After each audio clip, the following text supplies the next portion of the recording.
So there's this new teaching method that's been making its way into classrooms, and, well, it's sparking some pretty serious debate. It's called ill debate. Now, while it promises a more dynamic, engaging learning experience, not everyone is sold on it.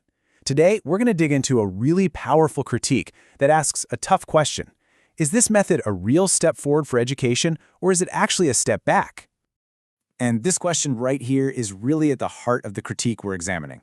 Are our classrooms slowly turning into talk shows? The author of this piece argues that we're seeing this big shift, a shift that values performance and opinion way more than deep, foundational knowledge. So what exactly is this method that's causing all this controversy? Okay, so at its core, ill debate is a pretty simple concept. The teacher picks a topic, assigns different roles to the students, and then they argue their points. The whole goal is to create a more interactive, more dynamic environment, to get away from the old school lecture format. But for the author of this critique, this transformation from a place of study into a place of performance is exactly where all the problems start. The author paints a really vivid picture of what this new classroom feels like. It's less of a traditional learning space and, well, more of a stage.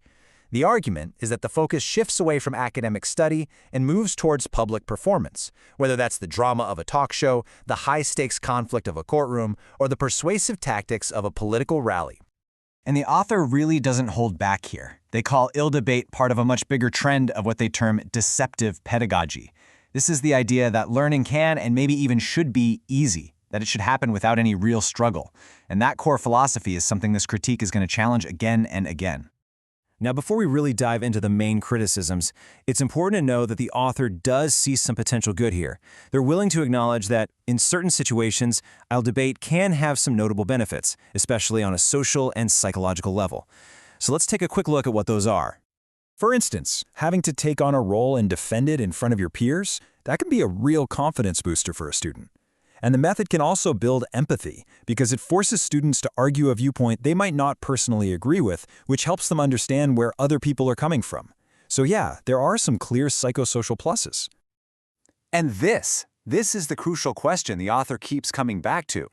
Okay, so the social benefits are there. We get that. But do these activities actually achieve the main goal of school, which is deep, meaningful learning?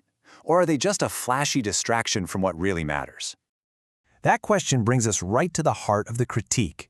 The author lays out 5 specific, really powerful arguments against using ill debate in the classroom, arguing that it's ultimately a flawed and maybe even a damaging teaching method. So let's break these down one by one. These are the 5 pillars of the author's critique. As you can see, they cover a lot of ground, everything from the social dynamics in the classroom and practical things like time constraints, all the way to the very philosophy of what it even means to learn. Let's start with that first point. So the first big concern is social. While the goal might be a healthy, respectful debate, the author warns that it can easily backfire. Underlying conflicts between students can suddenly bubble up to the surface. Discussions can get personal, devolving into attacks, and you can end up creating an environment of ridicule instead of respectful disagreement.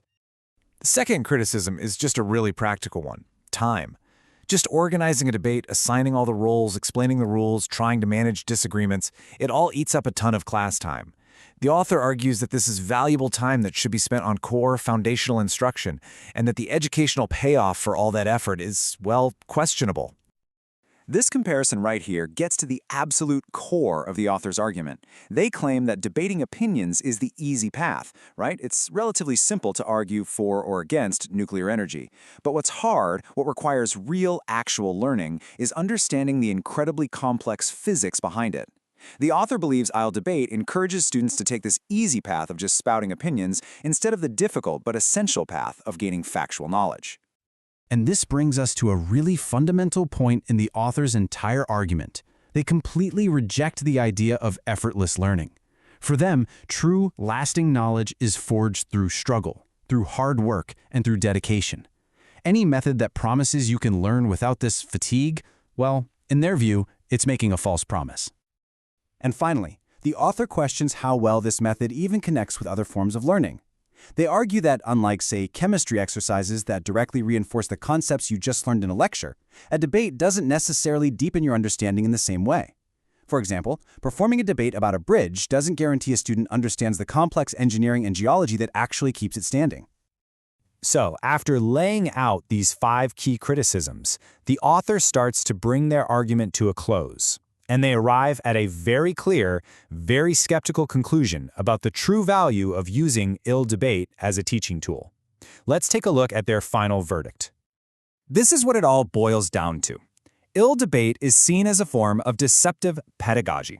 It creates the illusion of learning. It makes students feel engaged and like they know what they're talking about. But the author argues that this is just a surface-level feeling, and it completely bypasses the necessary hard work of genuine intellectual development. So for the author, the scales are clearly tipped in one direction.